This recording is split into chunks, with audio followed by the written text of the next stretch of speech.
Hi there, this is Twin Peaks Coffee Time on the 30th of July 2023. Today with me, James Woolley of an area known as Derbyshire. This is in the East Midlands of the UK. And as you can see, if you just go back to there where I was starting this video, it looks sort of still light tonight at 6:41 p.m. here, but we are expecting showers, so get ready for it, and also get excited. Let's get excited, shall we? As the Black Eyed Peas sang. Let's get excited. Let's get excited. Da, da, da, da, da. Anyway, I've actually made coffee, so that scrolling on the bottom of the screen is not quite right. Can anybody in the chat just confirm to me whether my mic sounds okay where it is? Because I've got it on this sort of fold-up table next to me, to the right of me, like here, which you can see. And, you know, you can see my listening. This is a CD here by Sigrid, the Norwegian star. And this is Lissy here, Castles. I recommend both Sigrid and Lissy, but particularly Sigrid, to be honest, for my taste. So, anyway, how is everybody there who's watching now? If there is anybody watching now, that is. And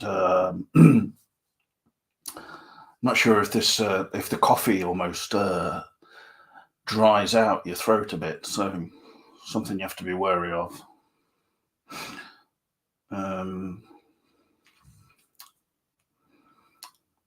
Hello. Seems okay where it is, the mic, hopefully.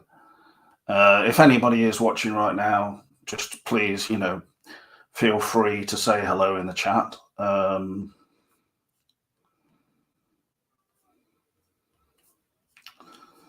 I'll just send out some invites for people if they want to come on.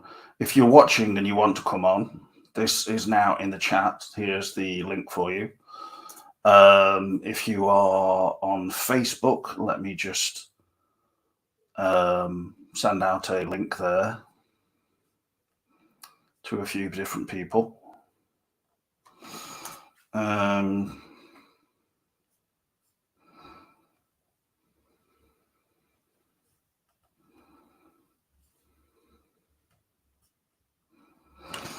I mean, I think what they say is like the definition of insanity is to keep doing the same thing and expecting different results, or at least to achieve success through repetitive behavior or whatever. Like if you're, especially it means in a negative fashion.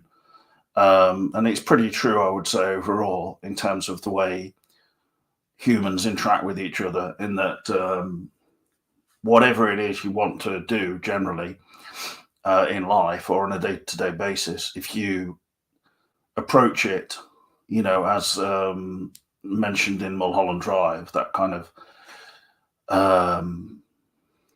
belief system is sort of, if you approach it in a negative fashion, then it's probably going to have a negative outcome in some way,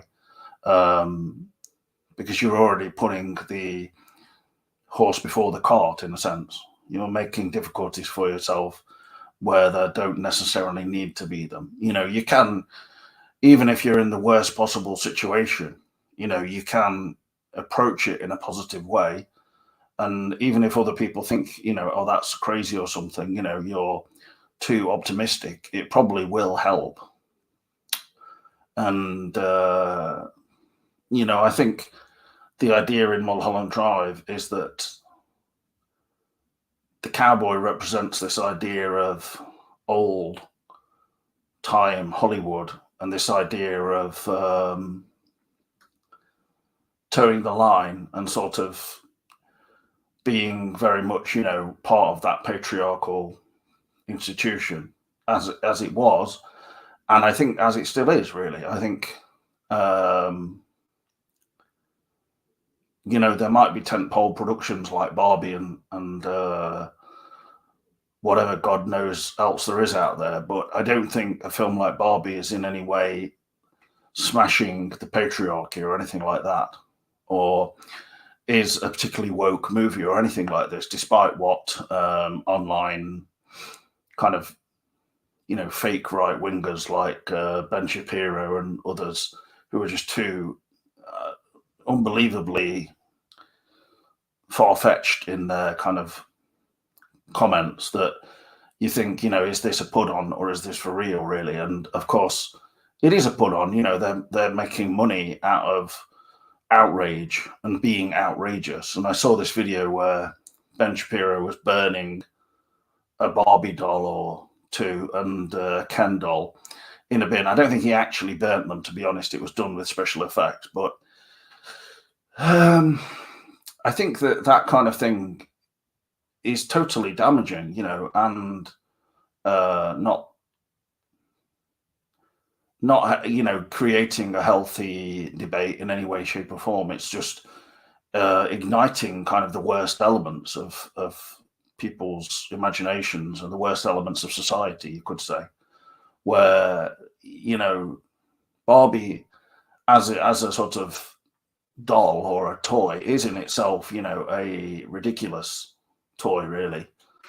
But I think the film obviously indicates that to some degree, but at the same time, it's sort of celebrating the inanity of it. Whereas with someone like Lynch, he's approaching Hollywood as a very much old school, rooted in misogyny and basically using people, whether they're females, males, whoever. It's not just misogyny, it's outright abuse, obviously, of people. And there's always people who eventually comment about it, like Corey Feldman about the whole Corey Haim thing and etc. And I don't think that Lynch is trying to sort of, you know, break down the system or something. It's not like he's a revolutionary director in that kind of sense. But at the same time, I do think that he is creating a very pervasive impression of basically the kind of Hollywood that he entered into as a young man. You know, Eraserhead was obviously a very certain kind of student film, as such, you could call it, if you're being, if you want to give it that kind of description, which is probably a bit unfair. But you know, he went straight from that into being offered a big Hollywood film in the shape of The Elephant Man, and I think obviously that worked really well in terms of his style, and even that film as well also highlights this sort of nature of performance and nature of belonging to something. And yeah, you know, with Ben Shapiro, for instance, he wanted originally to be a part of Hollywood. He wanted to be a scriptwriter. And I've seen an interview with him where he's basically spending an hour trying to convince himself that he was not rejected from Hollywood, and his, you know, his scripts, however good they might have been, which I doubt they were, you know, trying to sort of deny the realities of the fact that he would have been rejected because just of his negativity and his general distaste for sort of anything particularly creative. I don't see him as being a particularly creative person. You know, throwing Barbies in a trash can and then burning them is definitely not creative. That's I can imagine he just wanted to belong to this whole system that he saw, and you know, forget whether there were Jewish people involved or anything like that. It just, he basically didn't have enough going for him in that kind of area, especially at such a young age, I imagine, that he I can imagine he wanted to just immediately enter Hollywood and kind of be writing scripts for famous shows like The Good Wife or whatever. I think he was applying for that. But I mean, I don't know anything about The Good Wife, but I'm just saying, well-known titles. When in reality, he could have been working for 10, 15, 20 years sort of underground and then finally had a breakthrough. And he's such a kind of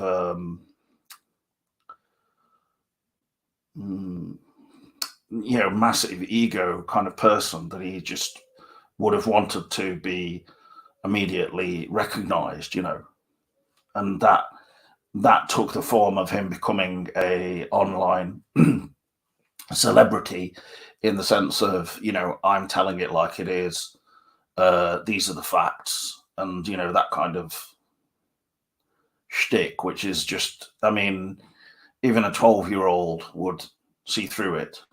I suppose it has a certain cachet online because people are just watching things, after working 12 hours or something, and they're just watching things which are just passive viewing, really, and just frazzled brains. They don't necessarily believe it all, but I think within the system that people are living within, where they might be working multiple jobs and things, to be a passive recipient of some of these right-wing kind of talking heads is probably appealing to some people, Tucker Carlson, and so on. I don't know a lot of these people. I know them I can recognize them sometimes, but I don't really look into their kind of output very much because I just find it so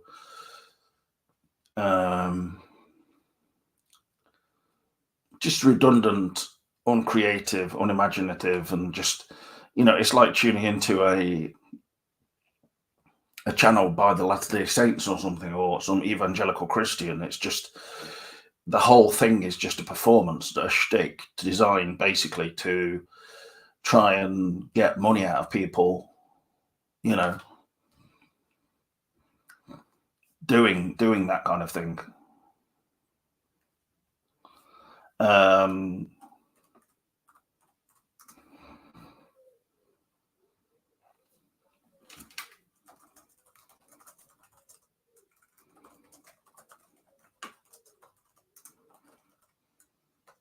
Sorry, I'm sorry if I'm not talking non-stop, but I think I was talking at some speed there.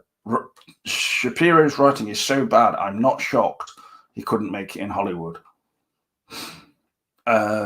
Well, I mean, are you saying you've actually read a script or a book or something by him? I mean, I have not done that, and I wouldn't want to do that either, because it would just leave me feeling like, it's going to leave a bad taste in my mouth, just and yeah, I don't think that, everything these people do is merely some kind of performance art, like they're pretending to believe things or anything like that. I'm not that sort of gullible. I do think that these people are genuinely not doing things for the right reasons. I would say, so far as they're on risky ground. They're putting themselves in a dangerous position, but they're willing to do that because of the money that they get. I don't know how much somebody like Ben Shapiro is worth or how much money he makes, but to say that he's basically just putting videos out with other people helping him, of course, and I know he puts out books, but I don't really think that is it's not like he's doing something which really warrants him being a millionaire or something. He's kind of earning above his actual pay grade merely by utilizing, these crazes of the day, as it might be called. I mean, it all seems to be sort of slightly collapsing to the point where I can only see that something better will come out of it, where they're renaming Twitter X or giving it like an X logo, which makes it look like basically some kind of gay homosexual knocking shop or something. I don't know what, or kind of underground erotica club, but maybe that's what Elon Musk is into. I don't know. I wouldn't put it past him, considering the shirtless photos I've seen of him aboard a yacht. I mean, that looked incredibly erotic in a gay way. So I think Ben Shapiro's as well is, again, seems to be a very kind of veiled person in terms of, I've got this family, I'm a family man, but I'm going to start making, really inflammatory comments about a kind of part of culture which is celebrated by gays. It's like, why are you so bothered about this? It's not like with me, I saw the Barbie film on at the cinema and I started thinking, oh, I bet there's going to be loads of gay people going to see that. Oh, I'm not going to go see that, or, the Ken character is a sort of subjugated male. That's ridiculous. The Ken character is supposed to be there as comedy fodder in the film. If it wasn't for that character and probably a few others in there, the film probably wouldn't be very funny. It would just be Margot Robbie going around, looking like beautiful and sort of vapid, and then suddenly realizing that she's a real person, not a doll, which to me doesn't really stand up to making like an hour and a half or near 2 hour film, however long it is. So,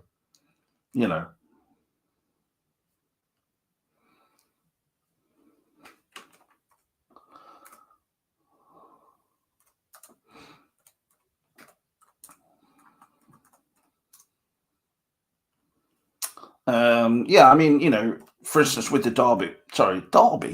with the Derby Barbie film, I mean, if I see Barbie in Derby, then basically, I'm not going to see it, considering whether I'm a straight person or whatever. I mean, I'm a straight guy, okay? I don't feel any form of trepidation or fear about the Barbie film being any form of sexual kind of orientation. I don't think it is aimed at any particular sexuality, and it's not aimed at any particular age. That's why they've managed to draw in a lot of people who will go and see something like that, just light entertainment with maybe quite well directed by Greta Gerwig. So, very well directed, I would say. I don't mean to say quite. I think she's very talented, but I don't think there's lots of 75-year-old couples going to see Barbie necessarily, but there'll be a few. There might be a few 80-year-old women going to see it on their own, but on the whole, it will probably be young people, quite young girls especially, and their mothers, couples, and then just a general kind of mainstream cinema-going audience, really, I think.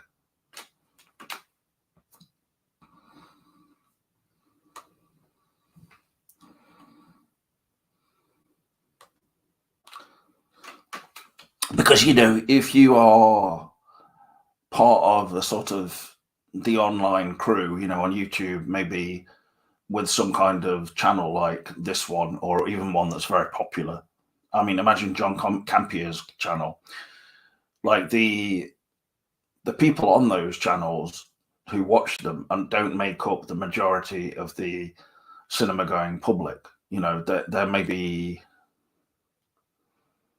just a very, very small fraction of those people who are part of this sort of, David Gordon Green made a terrible job of Halloween Ends, this kind of thing which carries on way after the fact when the film was made. It's like these people just have this kind of grudge against it, So yeah, basically, there's a whole sort of clientele or film viewing public who gravitate towards shows on YouTube, etc., about film or TV, and they sort of have these pet subjects where it's all about, is the new Barbie film any good or is it shit? Basically, that's the kind of general approach, which is not what I would call very helpful or even sanity inducing, really. I think the whole thing is quite insane in its own sort of approach. And I think I'm quite happy that doing Coffee Time and getting 700 plus subscribers is kind of, for me, an achievement, but it is also, if that was 700,000 subscribers, I mean, that would be good in many ways, but I would have to be making something a lot more professional. So it would be something of a struggle. But I'm quite happy that Coffee Time has never become basically me lashing out at what the latest thing is, whether it's a new Star Wars thing or a new Barbie film, or like I watched this week, some videos where people were commenting sort of against the Exorcist Believer film. The trailer was uploaded by Universal on Tuesday. It has been shown, I think, usually in a cut down edited version before Oppenheimer, which I also saw this week. So, my opinion of that film is The Exorcist Believer is that it looks quite well made, in fact, from David Gordon Green. And a lot of people online are very unhappy about how he changed the Halloween films from, just a slasher kind of approach to what happened with Halloween Ends, which might be probably somewhat confusing for people, but I would just say go and watch it and give it a chance. And I think there's some really interesting bits of it. Maybe it doesn't fully work, I'll say, but at least he did something a bit different. And, there's some shots in there and bits where you think this is quite Twin Peaksy almost. People on motorbikes, that kind of stuff,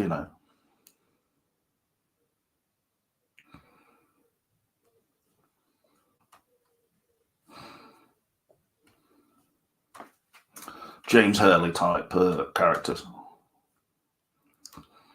Anyway, if anyone else was watching out there, please give me, say hello in the chat or something, and then maybe it'll give me a bit more direction than my completely no direction that I've got at the moment. So,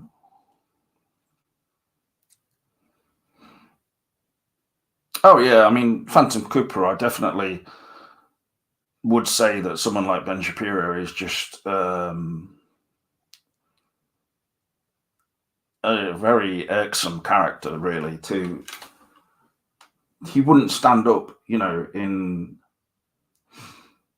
a real life situation, coming out with the crap he does. I mean, I've seen that one video where he was literally she was always grabbing him by the throat, this transgender woman, and I thought, but kind of went into a deep, like a deeper man voice when she was like really pissed off with him because he just comes out with anything that comes into his head. Because he's never had anybody basically say to him, shut the fuck up, Ben. You're a complete, not to his face anyway, in the situation that he's in. I think he's mollycoddled as hell, only in America, basically. I think there's no real English or UK version of someone like Ben Shapiro, really. There are people who are also really irksome like that, but they never reach his level of sort of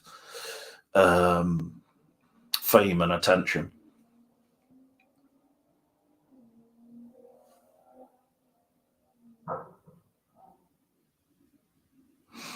Something just backfiring there, but I think he only gets away with a lot of it because he is like a kind of small guy with painted on eyebrows, and he portrays himself as a zealous Jew, of course, which is essentially bullshit. Basically, he's doing that as protection, frankly. So yeah, he's just a complete dick, basically, like Twin Perfect as well. Similar kind of person in a way, who thinks that they have the right to say whatever they want just because they're, a nerdish buffoon, really. I mean, I would have liked to have been like that at their age. Ben Shapiro is, I'm not sure how old he is now, like mid-30s. But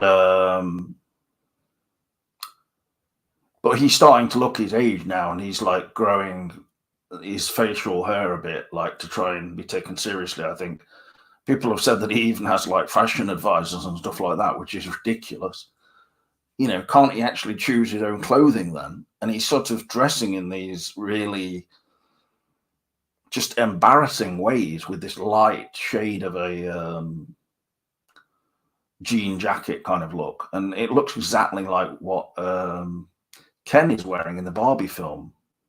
So it's like, what the hell are you doing? You're complaining about Barbie, but you're dressing like one of the characters.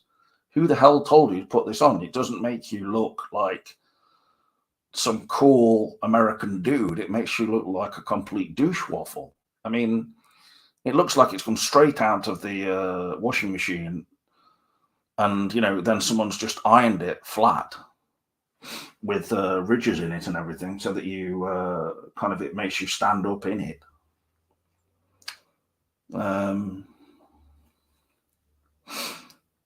Apparently having women. Hello, Nikki Mitchell. How are you doing? Always good to see you here. Phantom Cooper. Apparently having women and minorities in movies is a political statement now. Well, they don't start going on about it in terms of like the latest film that went straight to streaming starring Jennifer Lopez or something. I mean, what we would have basically called made for video films back in the day,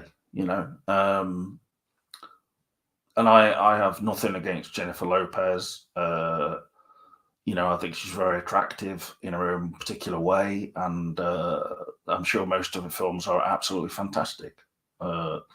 Probably almost as good as Sandra Bullock's filmography. But I think people don't start kind of going on about things like that because they're just not major news items. So everything has to be, the lowest common denominator to the point where it becomes, we've had this thing called Barbenheimer, which is good in many ways. I think it's great if it makes ticket sales go up, and it has done, but people don't really start going into this kind of discussion of women in Oppenheimer, for instance, which would probably be more interesting than any discussion about Barbie.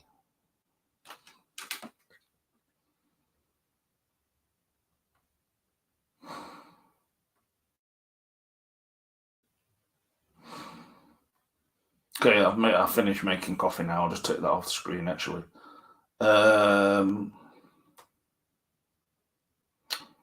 Just changing the colour on the screen now, I think. Now it's a bit... That's a bit alarming, that colour there.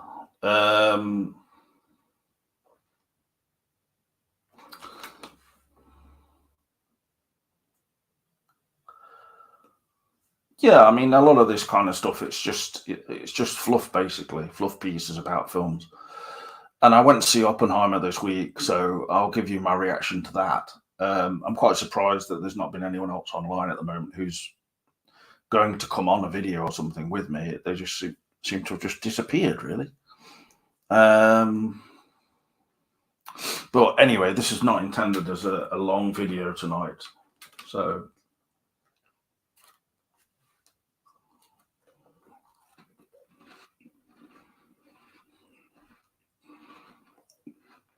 I'll just keep waiting until there's a new comment in the chat, and then I'll talk, probably.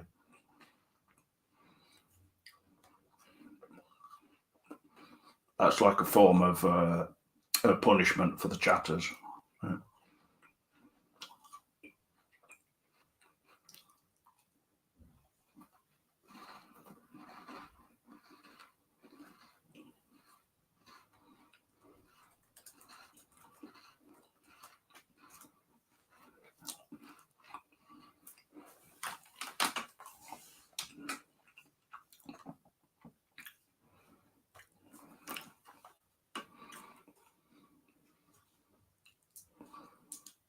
No, I'm not.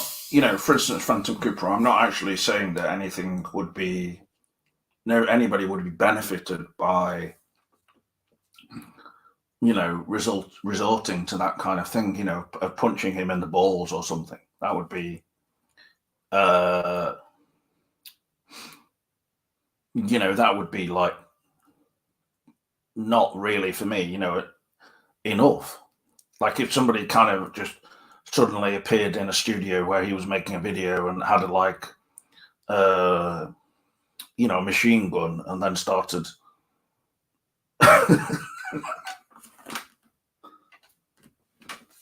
Yeah, you can imagine the rest, but just think of that scene in Twin Peaks: The Return where Tim Roth is like being shot in the back of the van and Chantal, and Lynch said, "Oh yeah, do it like Elvis, basically."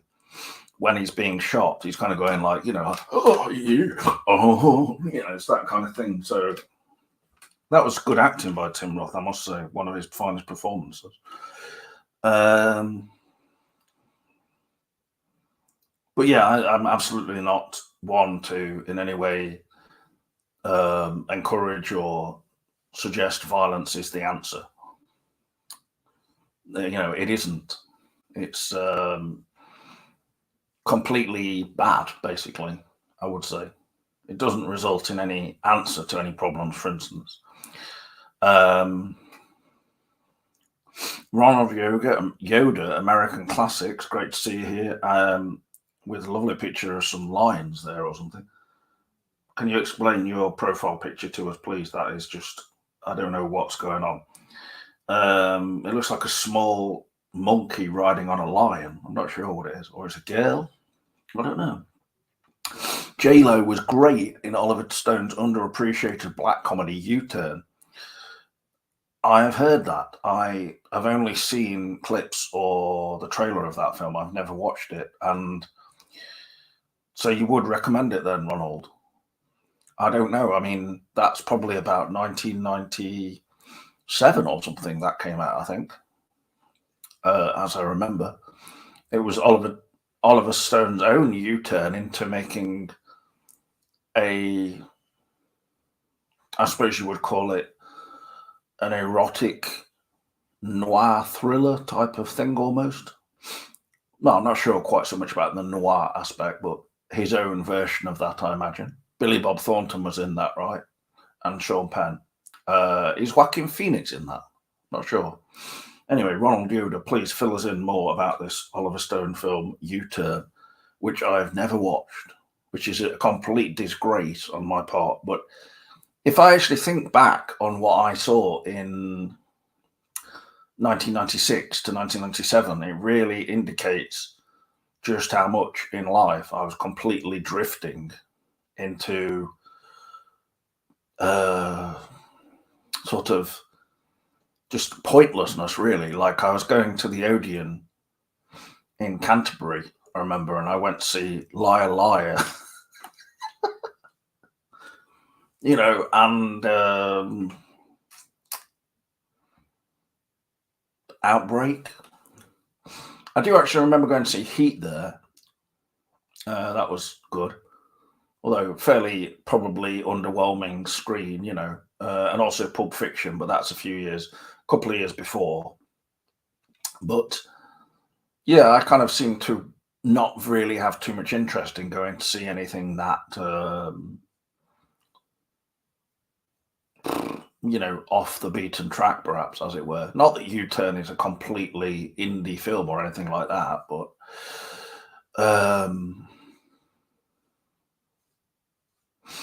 anyway, it's one that I should see, really, because I like Oliver Stone's films generally.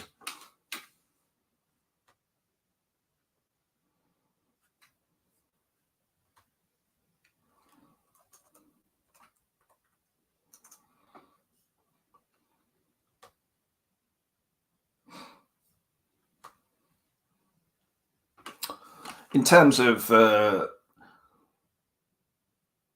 seen quite a few things this week, but I saw Oppenheimer anyway, most recently, and on a big screen, on a very big screen. And I'll say, I don't want to be sort of overly critical of it or anything like that, but it's a strange film in many ways in that it doesn't really delve that far into Oppenheimer's private life or character that much. It's more just a portrayal of him as being a somewhat strange person, I think, from what the film indicates. But I don't think it really goes into enough detail with that. But Cillian Murphy's performance is good. I'll say that it's not what the adverts are trying to sell to the public in terms of this is a massive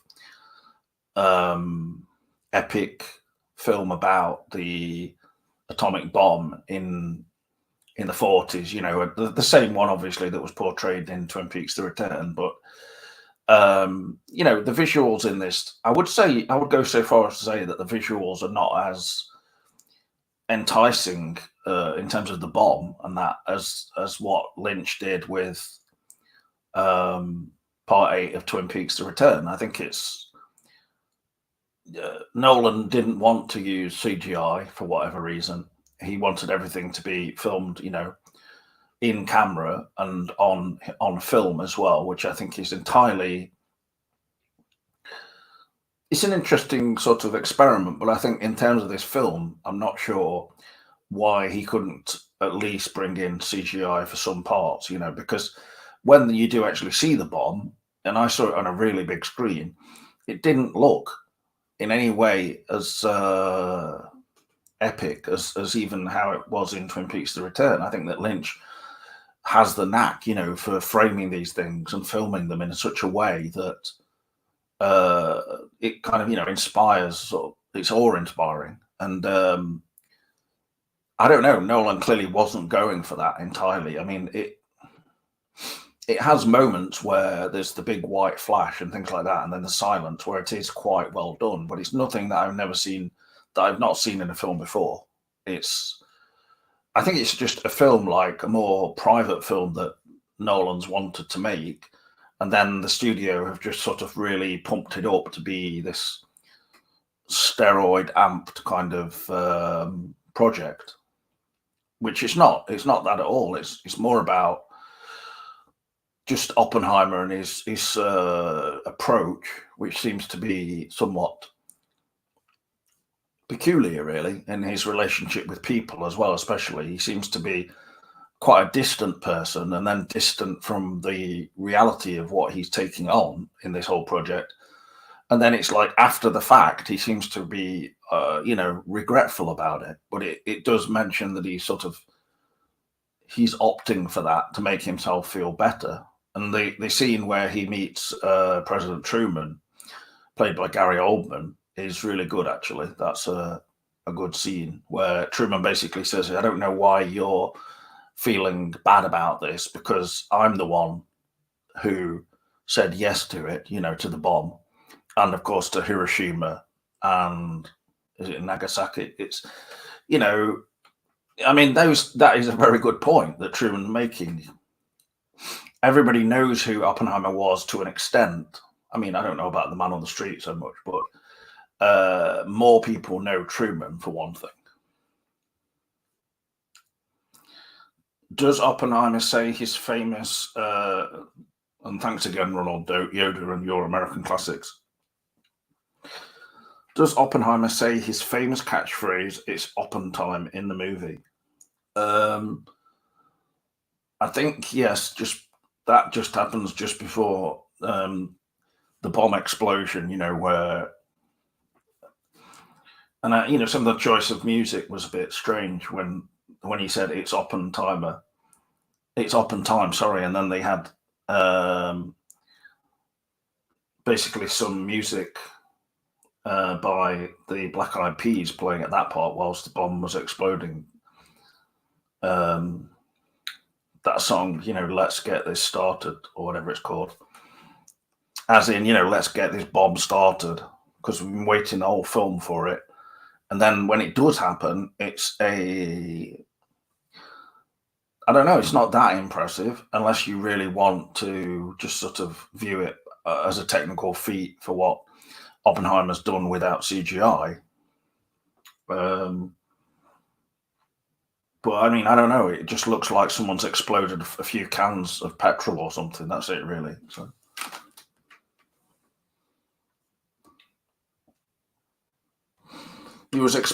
Dan Peake says he expected Nolan to have an epic establishing shot, but it lacked a sense of scale. I thought I preferred the Return's depiction. Well, it's not just the like establishing shot in the Return where we are looking sort of from this vantage point, almost like an observation point, which reminds me of the starting titles of the Return, where we see that point above the falls, and it seems to be indicating where Major Briggs's observation stations, etc., were located, that Bobby says have now been, demolished. I mean, some people might say, well, you're thinking too much about these bits and pieces, but I don't really think so. I think that the Return is more like a sort of epic poem, as Gordon Cole mentions when he's in the diner in season 2. I feel like I want to write an epic poem about these delicious pies or whatever, and about Shelley, no doubt. But I think the Return starts off with that kind of a vantage point credit sequence, title sequence. I mean, for a reason, in that we're sort of watching everything from that kind of view in the show itself, almost detached, strangely. And the thing with the whole bomb sequence, it's kind of making you think, well, why is this in the show in the first place? In the Return, I mean. And obviously it does involve Sarah Novak Palmer, she's mentioned in Frost's final dossier. That is the girl in that scene where she's coming back from presumably the cinema watching The King and I, which came out in that year, 1956, 11 years after the bomb was exploded, I think. So it's basically suggesting that the radioactive effect of the bomb has somehow affected people around there, especially Sarah's family and everybody else, and then that is depicted in the her swallowing the frog moth, in a sort of a literal kind of sense of something that's more of a unknown quantity, radioactive. And it's similar, I think, the idea of the bomb and something like that happening, which is a kind of extreme negative event, could be even likened to the whole idea of what Leyland is doing with Laura. And it's the fact that it not only results in destroying Laura's life, but destroying other people's lives around him, including his own, and then Sarah, in that Sarah has just become an alcoholic, kind of barely functioning woman. So I think in Twin Peaks, without them trying to be too, like this is a metaphor, this is a grand suggestion of this unknown quota of destruction and kind of total effect on like a population through something which is either a physical abuse, sexual, or obviously like a bomb going off is a form of abuse on people, because it has this, because it's not just about the people who are killed by it or evaporated as such or anything like that. They just are spared in a way the pain and suffering of it. So the people who survive and then 10 years down the line develop various cancers or skin problems, all this kind of different issues. This is not something that I know a lot about, but I would imagine Lynch and Cross probably know something about that kind of side of things. Never mind just the idea of PTSD, really, which is a very famous kind of idea nowadays, I think. But the reality of it cannot be denied, So, but I don't think that Oppenheimer itself, as a film, delves into anything like that. It doesn't show the general population and their sort of, their perception of things. Their perception of sort of what's going on in terms of a bomb exploding in the desert, Project Manhattan, what the point of it all is, why the government would pay for this massive experiment, really, in the desert where they built a whole town, which, of course, is sort of linked to the start of Indiana Jones and the Kingdom of the Crystal Skull. But I think, the shot of the explosion in that, actually, Kingdom of the Crystal Skull, is more impressive, I would say, than the one in Oppenheimer. But I generally think that it's more of a sort of mood piece, character study. Some people have even called it Lynchian, but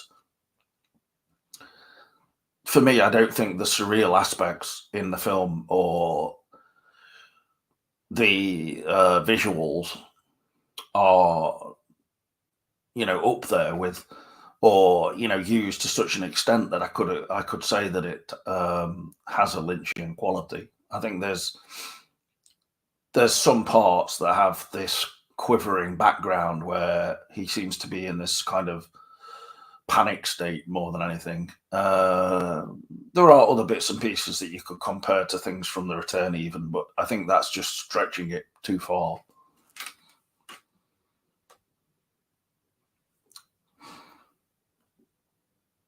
Oh, well, it seems like nobody's online at the moment.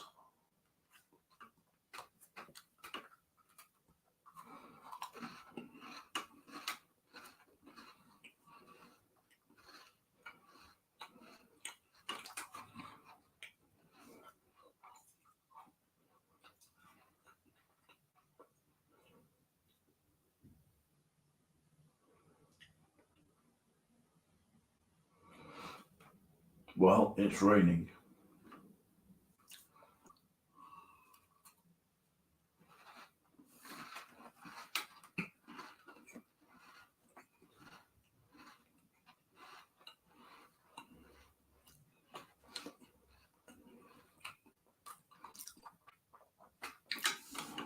Nothing's happened to Mandela Man. I actually gave him a ring earlier, about an hour and a half ago or something. No, not actually 2 hours ago. And yeah, I think he's got various things on his plate there, and so he probably would have been asleep. Never mind his health issues. So, I let the phone ring for about 7 times, and then just that was it on Facebook. I think people have got their own things going on, and so I'm not one who wants to just sort of like try and feign some kind of enthusiasm to get people on, or to try and get them enthusiastic. I mean, it's got to be just natural, that people want to be on the video, etc. So I'm probably going to write to people in different places like Instagram, whether they're interested in coming on the videos and talking about the OA, for instance. That was partly because I just think it's a good thing to discuss. And secondly, it's kind of getting away from the Twin Peaks focus a bit. But I do think it's one of the better shows for sure to be on TV in the last 10 plus years, really, 10, 20 years, as far as I'm concerned, because I'm not really I'm not in love with just watching long series like Ozark or something. I've been trying to watch season 3 of Ozark, and it's just, how much blue filter does there have to be on every scene? It's not my TV, I've changed the settings and everything. And it's just, every scene seems to be set in a dark room, and what are you supposed to do? Try and turn your brightness up to max? Like, can't you at least have some variety? And then basically, yes, it does have brighter scenes, but they're still built, filtered through this kind of blue look. I don't know anyone else who's watched Ozark, but this somebody called Hannah I know in Poland recommended it, and I don't think it's bad by any means. I mean, she was talking about the brother character of brother of Laura Linney, who seems to be kind of an age differential there, but anyway, it's a TV show, and he's bipolar, so we're going to like go into labeling everybody again, and I'm a little bit sort of reluctant to sometimes go into discussing this kind of thing due to past reasons, but I don't think there's any reason to be quiet about it. I mean, many people suffered depression, and bipolar is just a exaggerated form of depression, really, where usually people have experienced some kind of big form of something traumatic. It really depends on the person. Like, if the person's very sensitive, then it really could be quite not necessarily the biggest thing, but somebody like Sinead O'Connor, who's just passed away, she was labeled as bipolar, and you think, well, it's not really very surprising considering that her mother physically, mentally, and sexually abused her as a young child.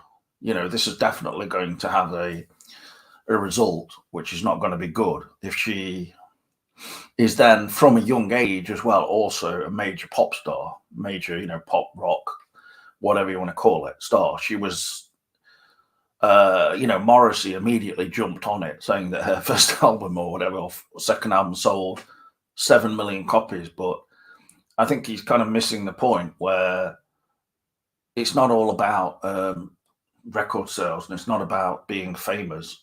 Underneath all of that, she's got her own problems. And I don't think if someone's being toured everywhere and taken to different TV stations to promote things back in the 90s or before,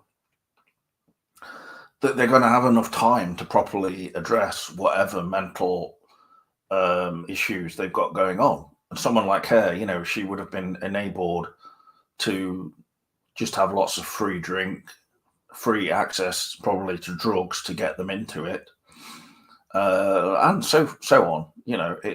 It just carries on from there. And and I think, and to talk about Morrissey as well, jumping on board the reaction news to all this kind of thing about Sinead O'Connor, I think it's on his part just a bad judgment born of possible alcohol abuse on his part. And he's like someone who's famously suffered depression, and he was on Larry Clark saying, oh, I don't think any of these medications helped me in the end, really. I mean, they don't do anything. It's like, Morrissey, you're a man in your 50s or above now, and you're just talking like a child, basically. Like, why else would all these different medications exist? When it's not the fact that every one of them will help everybody, but that essentially some will help some people, and they're only a part of the final 25% of the actual help that you can get to try and make yourself feel better in certain ways. But yeah, I just think people like Morrissey, etc., are just somewhat almost like childlike kind of tunnel visioned approach to. I know he knew, for instance, Sinead O'Connor, but that would have been like probably 30 years ago when they might have met each other and things like that. But Yeah, and that just indicates just how distanced people are from each other. You might be a part of this kind of pop establishment, but that doesn't mean that she wasn't just completely rejected by it for probably 20 plus years of her career, really. She may have carried on releasing records and, had some degree of success here and there, but I really don't think that in any way that she was helped by the record industry to re-establish herself as the big success that she initially was, um, which is unfortunate and sad when obviously someone's got a really good voice, they're a good singer, uh, they're talented, they can write songs. I mean, it's nothing to do with just like, one song like Nothing Compares to You. It's all about how she would have been treated by the industry, really, especially after some of her antics. And that's all they were. They're nothing more than her just acting out, ripping up the picture of the Pope and things like this. At the end of the day, this is just someone who's got mental issues acting out. As I said, it's nothing to do with her literally wanting to drop a bomb on Rome or anything like that. She's been brought up in a rather strict religious background, so it's understandable that she might want to react against it and the damaging effect it had. So yeah, but I don't want to really just start going into religious talk because I don't find it all that interesting. But also with her, I think it's just something that was lingering, throughout her entire life, and it's like she could never really get rid of it because of her terrible upbringing. Where she actually said in an interview, "The best thing about but I can't believe I've been. That's fantastic. That's almost as good as like some other video recently. But I wish someone would have told me about this. I don't think that, like, for instance,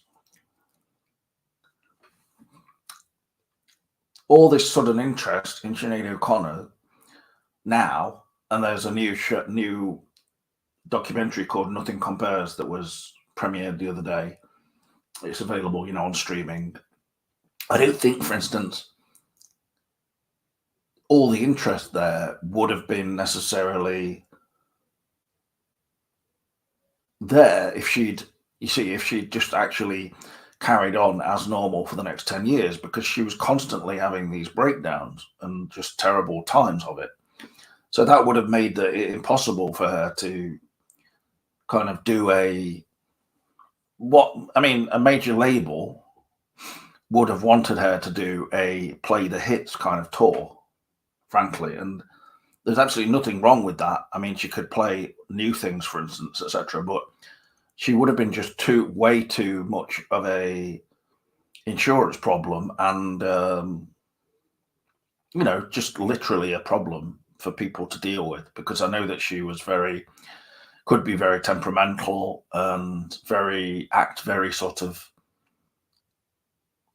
she had an imposing effect on people, even though she's quite a small woman. Even you wouldn't imagine that from seeing pictures of her and things. I mean, she wasn't huge, big stature or tall, and and all of the comments that the tabloids have made about her over the years were incredibly unfair. Mostly, I mean, nasty, really, often. But and so this kind of, it does make sense that this kind of iconic way she's talked of now is sort of rather false, perhaps at times. Phantom Cooper says Ozark is so bad, it seems like the ultimate dad fantasy where you can just debate your way out of every situation. Yeah, well, the thing is, like, I've been watching season 3, and I watched season 1 and 2 some while back, like probably about 2 years ago. Quite a while back, anyway. And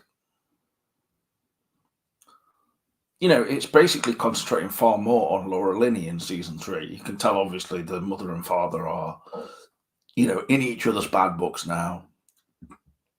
It's all about criminal enterprise, and it has that kind of slight Breaking Bad, like, isn't it cool that we're doing all this bad shit?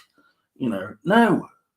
Can you stop shooting people in the head? Or, some of it's just very apathetic, I find. It's not very well directed, even. It's just the same thing again and again. Patrick Bateman's direction is nothing to write home about. And his performance in season 3, I was getting to the point where I was just thinking, is it me, or is this performance like he's bored out of his mind? He's just waiting to get paid, it seems. He's like doing this portrayal of a dad who's lackluster and, kind of crestfallen because he's sort of being held hostage by his wife in this kind of, their criminal enterprise, which I really have no idea what the hell's going on, honestly. Maybe someone can explain it to me, but frankly, that's because I'm just not invested. And so I'm just sort of drifting through it. But I do think there's moments in it which are very good. It's just, I think, like, Julia Garner always gives a good performance throughout it, but the character is written in such a way that, like, literally every scene she's in, she has to say the F word several times. And it just seems like this sort of rather pitiful portrayal of, like, trailer trash, basically. It's like, if she was now working in a higher position in this casino, which looks pretty good to me, and she would have surely toned down her language instead of just constantly saying God fuck, Jesus fuck, F you, and all this, just every scene she's in. And it's, you're goddamn, it's just that kind of language. I mean, she's not speaking like that. That's me being, but it's almost by that, like that. You buy good, I'm going to chin your ass, mother. I don't know if people really speak like that in the Ozarks or what's going off with it, but yeah, basically the brother in it is supposed to be bipolar, and so I haven't really seen any major indication of anything that indicates he's bipolar. His behavior is just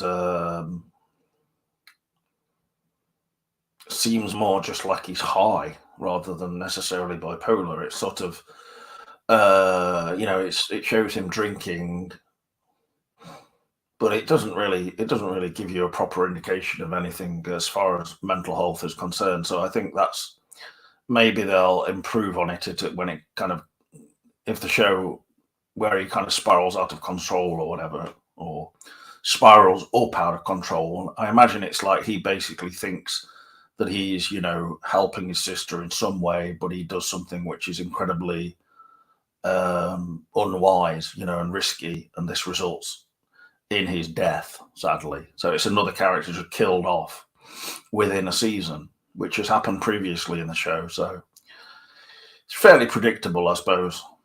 But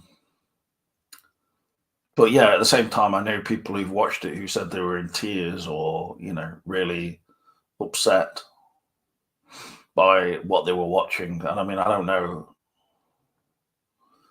whether that will happen for me. I can't really imagine it, but we'll see. Dan Peake says he's rewatching Scorsese's early films at the moment. Boxcar Bertha is pretty good for a low-budget Roger Corman produced film.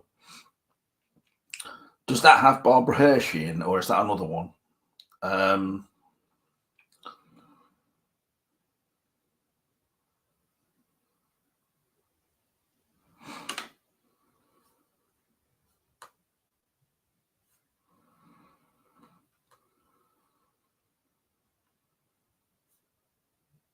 Yeah, I saw Talk to Me as well. It's a new horror film that's been getting some quite good reviews, and overall, I mean, I would say it's watchable, but I'm not quite sure why it was getting such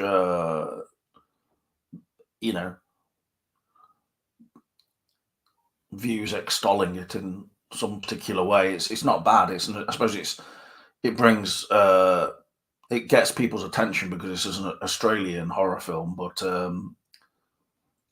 it's probably good for a kind of teen audience in particular. But I wouldn't say there's anything that remarkable about it as a film. It's it's pretty much in the sort of same mold as more modern horror films like not Midsummer, Hereditary. You know, that kind of almost, yeah, like brutal, violent bits where people are smashing their heads into things and stuff like this. But it's, that to me is not scary. That's just a bit very unpleasant. And then you just think, what exactly is this all adding up to? And the trouble with a lot of these films nowadays is they feel like they're being made on a fairly low budget, and they're sort of just trying to get your attention every 10 or 15 minutes, or so. And just, they're no different really from just a low budget, more artier version of a Final Destination film in many ways. So yeah, I'd rather go and see a new Final Destination film, which obviously is going to probably happen from what I've heard via Vin. He said that they are possibly making a new Final Destination film in Croatia, which I think would be probably the way to go with it. It would probably involve scenes set in a forest where there were men cruising for, gay love, basically. And, then some horrific events occur. And then some people are tainted by that. And, there's a countdown of who gets killed off, basically, by God. Maybe a gay god or something, and they get killed in quite camp manner. I don't mean they're going to be camping necessarily, although that could be part of it, because it's in the woods mainly, known as Vin Colby's gay cruising area, but in Croatian. So it would have to have subtitles for quite a lot of the film, so it would be a kind of arty film, but English subtitles in Croatian. Yeah, there would be people end up kind of in typical situations where they're in a spa or in a having a massage or something like that, and then lo and behold, something really bad happens, basically. And Vin said he's putting up the money to make the film for me, so I'm actually getting paid £1 million just to direct it. So, yeah, it's not bad.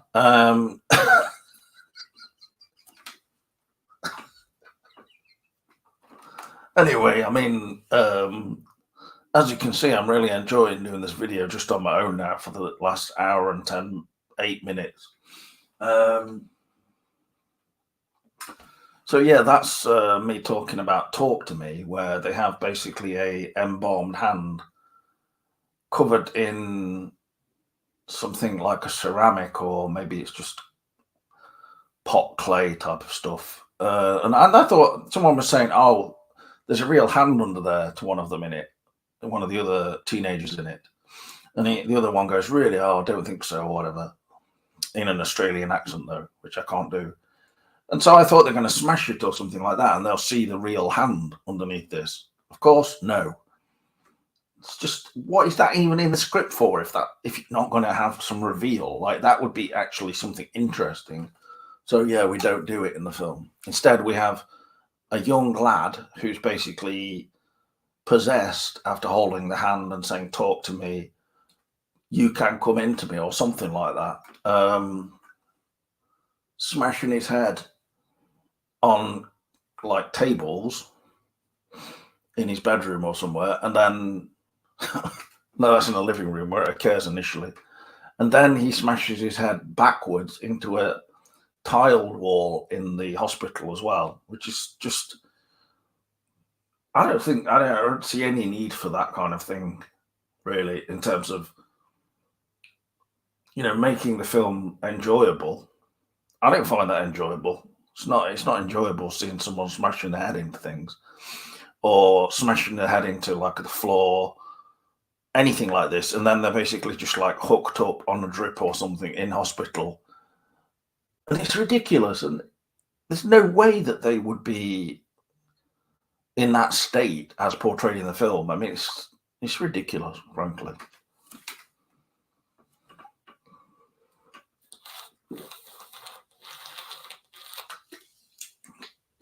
Oh, sorry, I was just getting quite agitated because of this attached lid on the bottle. I'll actually take mine off there. This is for recycling ease, so that you can put them all in the recycling, but it's basically to stop people throwing caps all over cities, because then the whole city will just be, you'll be walking through the streets with just loads of bottle caps everywhere, wading through them. So you're saying that during that film, Barbara Hershey, as you said, she was depressed, or that the film was set in the Depression era in America? Was that like the 1920s or something like that?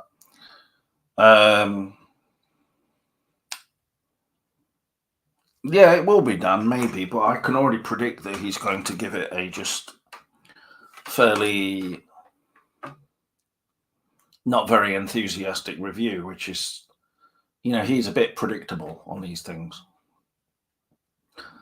But I think he feels beholden to Friedkin and William Peter Blatty, who's no longer here as such, not in the normal sense, as they would say in The Return. But, he is somehow around, maybe. And I don't think like he would want William Friedkin to hear that Mark Kermode has made really complimentary comments towards Exorcist Believer. Yeah, honestly, I do think like that. That's true. Whether he would admit that or not is a different matter. But I think primarily, anyway, his whole sort of approach to the film, he'll already have an opinion before he's even seen it. And so, I saw the full length trailer, which is over 2 minutes, and I thought that it was actually surprisingly watchable, well done, and really kind of offered a proper continuation of The Exorcist. And I can imagine that it won't feel like, obviously, a proper continuation in any sense, really. It'll just be its own film. I fully appreciate that, but I think getting stars from the first film, I'm pretty sure that Linda Blair will be in it, maybe only for a short time, but setting up probably the sequel, which is going to be called The Exorcist Deceiver. And Ellen Burstyn looks really good in the trailer, considering especially her age. But I think she can give a good performance, even if the film itself might not be kind of,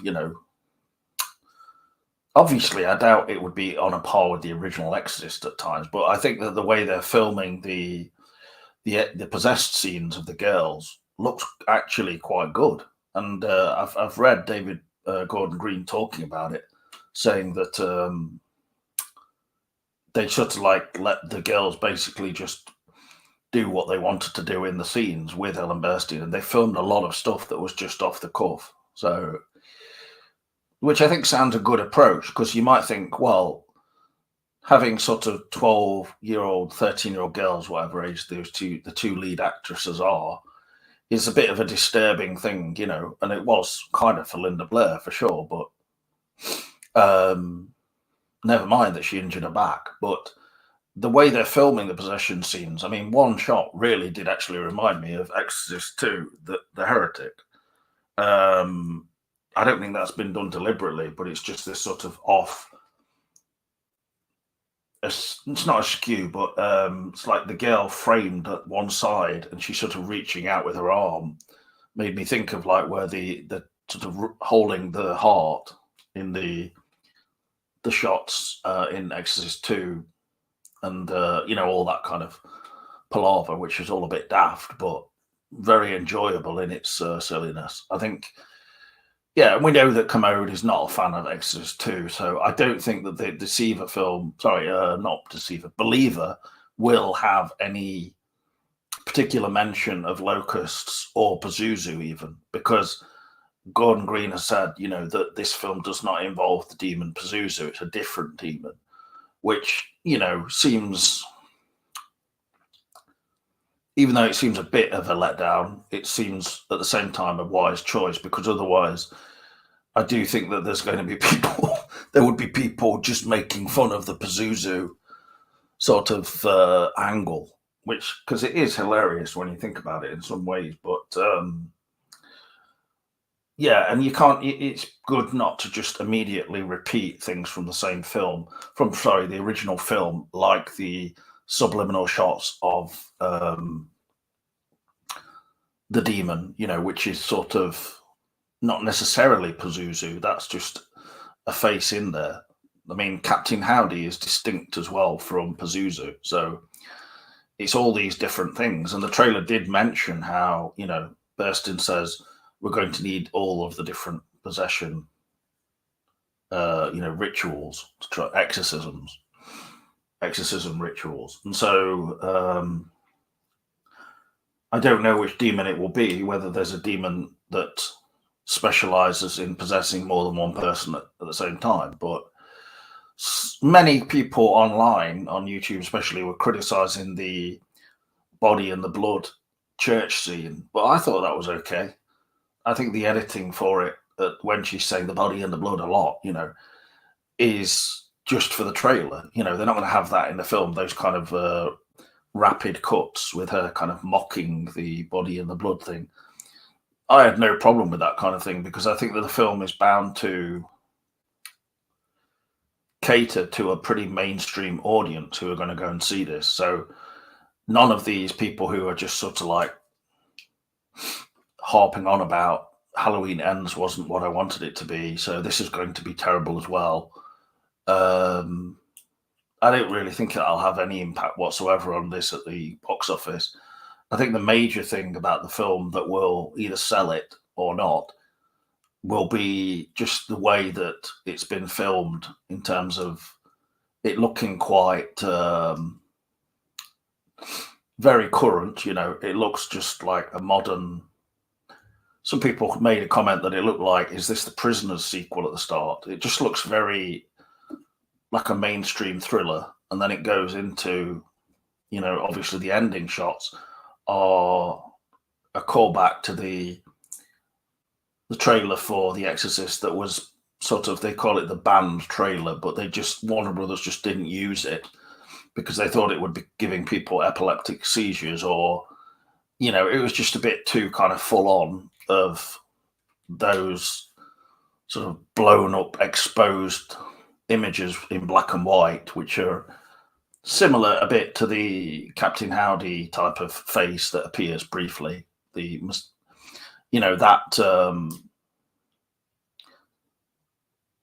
think showing all of those things in a trailer, for instance, I mean, they show a lot more in this Exorcist Believer trailer than they would have in the original Exorcist, which I think mainly just focused on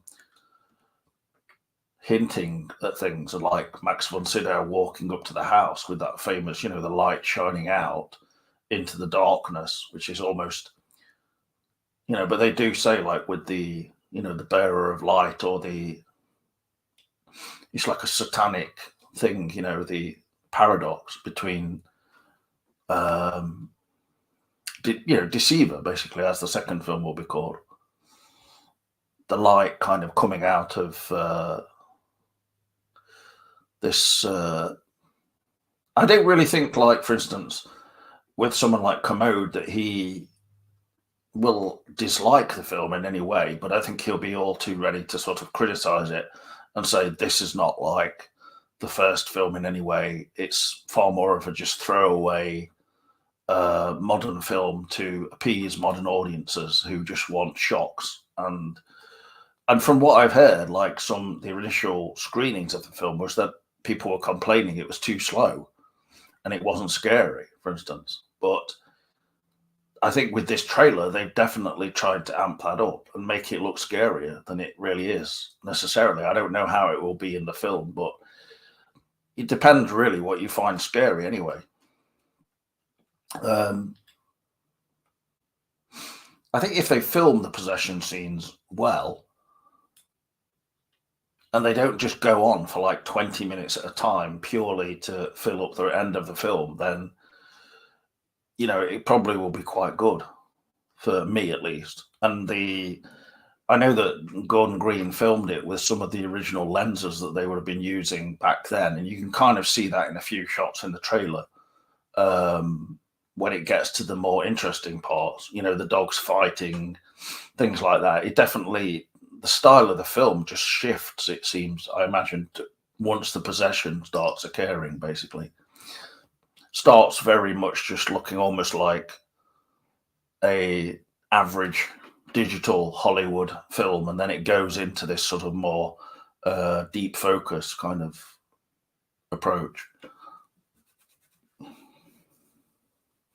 Or not deep focus, I'm not sure if that's the right kind of term, more just filming it with old analog approach. But yeah, it's being filmed obviously through lenses, etc., that were used back in maybe 1973, but obviously still being filmed digitally. So, and it is going to be shown in IMAX, so I imagine that'll be quite.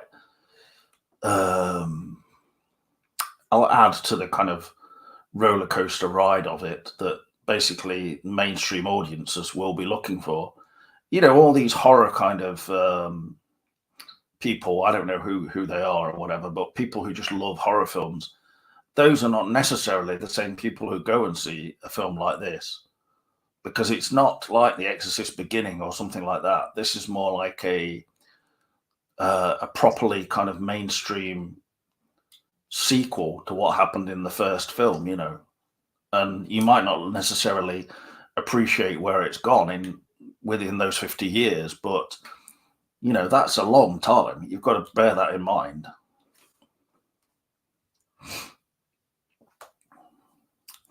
One of my favorite moments in the original, says Dan Peake, is the demon repeating the line from the homeless guy in the subway. Lets you know it's omnipresent in a subtle way. Yeah, that's a really good shot, kind of with the strobe effect almost. And then he says, "Can you spare a dime for an old altar boy?" or something like that, doesn't it? And I don't think like The Believer will necessarily it just won't be on that kind of level of subtlety necessarily, but let's hope it has something in there. The thing is, David Gordon Green is actually not a bad director. He's a pretty good director. It's just he's kind of taken some interesting choices within his career, but I think that's pretty much par for the course.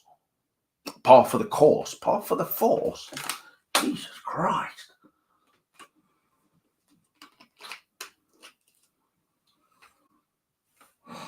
Good evening there, Monkey Island. This is actually a book I got on the original William Peter Blatty on The Exorcist.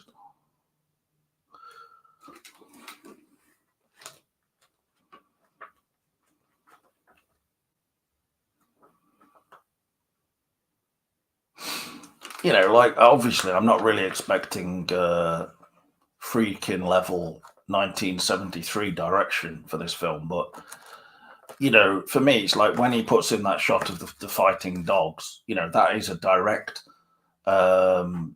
call to the scene in the original where Merrin is walking, up that kind of mound towards the Pazuzu statue. And the dogs, well, there's actually 3 dogs. There's one that looks a bit like, oh, I'm getting out of here, And so, yeah, I think that part is probably happening in Chile or something related to that, where the mother of one of the girls, or father, I'm not sure, her dad died or her mother died in a car accident or something like this. So they're going to deal with the family dynamic, in a similar way, probably to the original Exorcist, where the father is absent and is never really mentioned, other than it being there's a separation between him and Chris McNeil, and possibly definitely it's having an effect on Regan. For instance, the scene where she comes down the stairs and she urinates on the carpet, and then she says to an astronaut there, "You're going to die up there," seems like a kind of, like she's sort of mocking the male father figure there of the astronaut, and that kind of idea, for me anyway. And at the same time, what she's saying is foreshadowing how Bert Dennings does die in her bedroom, it would seem, or he probably dies. Yeah, I think he died. He died before the fall. The demon attacked him, broke his neck, twisted his head all the way around, and then threw him, or 180, and then threw him out the window, which is, it's pretty easy to guess why they didn't film that part with Regan doing that with Bert Dennings, even though he was not like a huge fellow or anything, but it could have been a bit much, even for those, audiences who were going to see the film back then, and it might have looked pretty ridiculous as well. So it was good how it left some things up to our imagination as well. Similarly with the, if we'd had shots of like Regan going out of the house at night, wandering down the road in her slippers with clay and paint, and then going into that chapel, which you would think would be locked at night, but maybe somehow she knew it wouldn't be locked and got in there and then made fake breasts and a fake phallus on the front of the Virgin Mary statue, and then covered it in red paint as well. I mean, if we'd had all of that all filmed in The Exorcist, they probably would now. The film would probably be like 3 hours now, but the thing is, people would be kind of like ready to go to bed by the time they'd finished watching the film, never mind whether they'd be terrified or not, And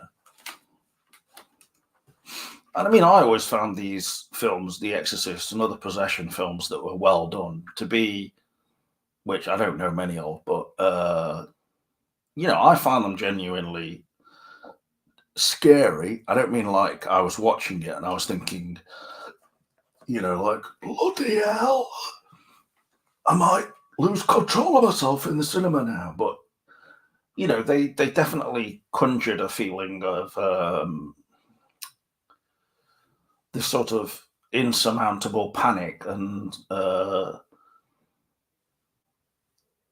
fear over, quite simple things in a way. But I think the thing especially I loved about the first Exorcist was the atmosphere of it as well. Just so well done by William Friedkin. And just, John Boorman's approach to the sequel was just to like basically do the complete, an about turn and throw any of that atmosphere out of the window quite well, suitably enough. Nobody goes flying out the window in Exorcist 2. It's, it's just the atmosphere is completely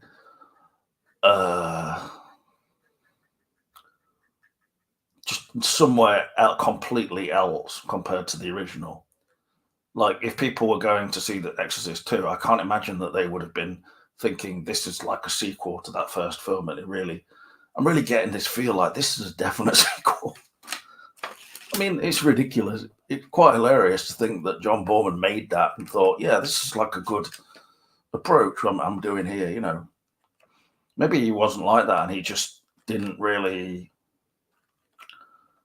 constantly reflect on himself, which is, I think, too much, self-analysis or analysis leads to paralysis. But he made The Exorcist 2, and yet, I mean, whilst the film was not actually a box office bomb or anything, it did quite well, but it certainly was nowhere near, compared to the. Sorry, it did quite well considering the critical reaction to it, which was generally pretty terrible, and the audiences as well.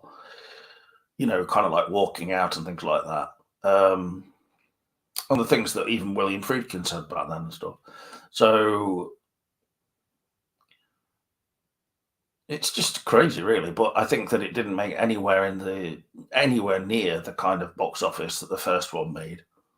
So it was pretty understandable that they waited sort of so long to go into making another Exorcist film in 1990, which was almost going to be called Legion and nothing to do with The Exorcist. So, I mean, I think Exorcist 3 is definitely the closest in atmosphere to the first one in terms of its sort of harking back to something without just trying to resurrect it necessarily. I mean, we still see the house or the steps, but there's no like fixation on that necessarily.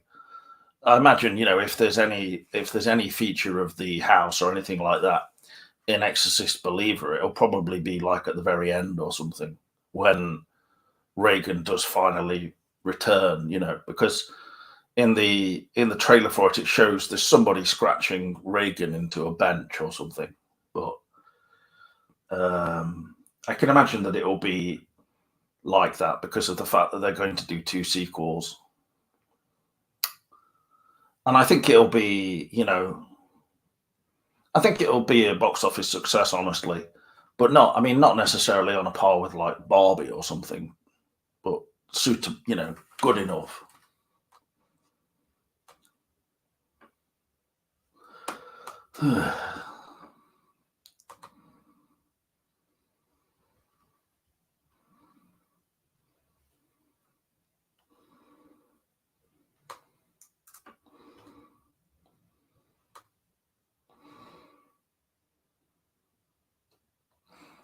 Repossessed was from 1992. Was it? Well, I've never even watched that film, honestly, because it's just too. I don't know. It's just not my cup of tea, really.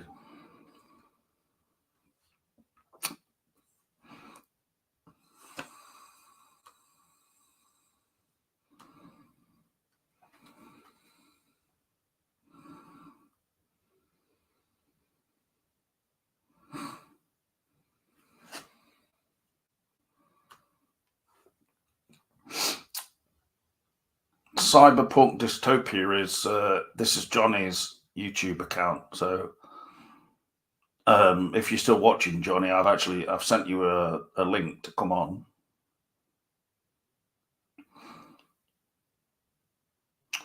Although I've already been on for 90 minutes now, so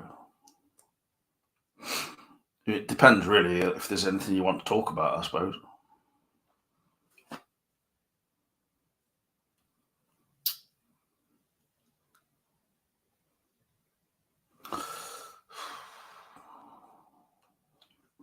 Yeah, it takes a while for some of these links and things to go through on Facebook, but yeah, I'm pretty much done talking now, to be honest. Just mentioned everything that I was going to talk about this week, really.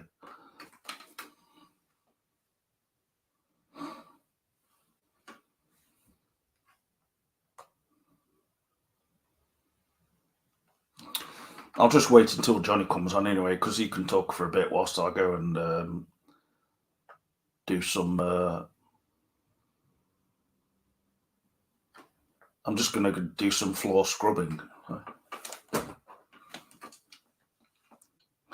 Sup Cooper, James, can you address the film Footprints on the Moon?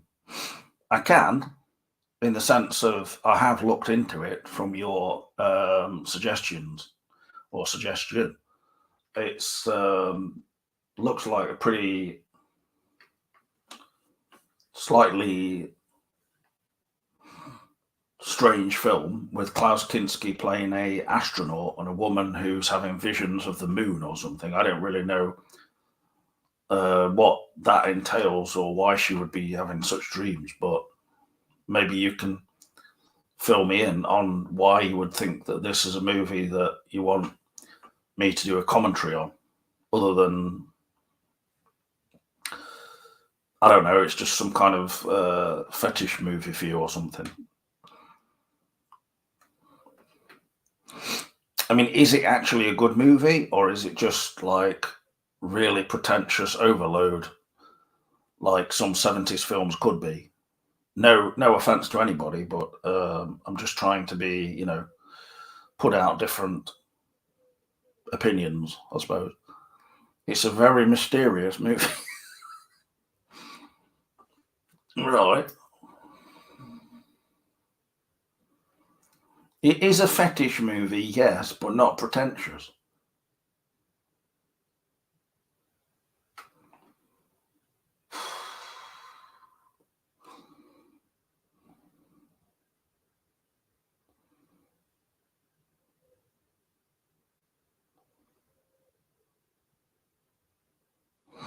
Okay, well, I'll have to watch it for sure. So you're saying because the lead actress in it is very pretty, therefore it's a fetish movie? I'm not quite sure that is the same thing, really. Unless you're actually, taking photos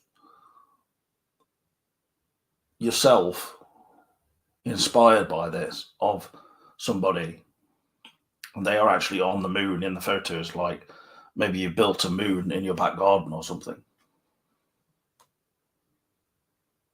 Okay, I don't think John is coming on now, so I'm going to leave. I'm going to have to leave you and love you as well. So thank you very much for your game response in the chat and everything. And I'll talk to you soon. Bye for now.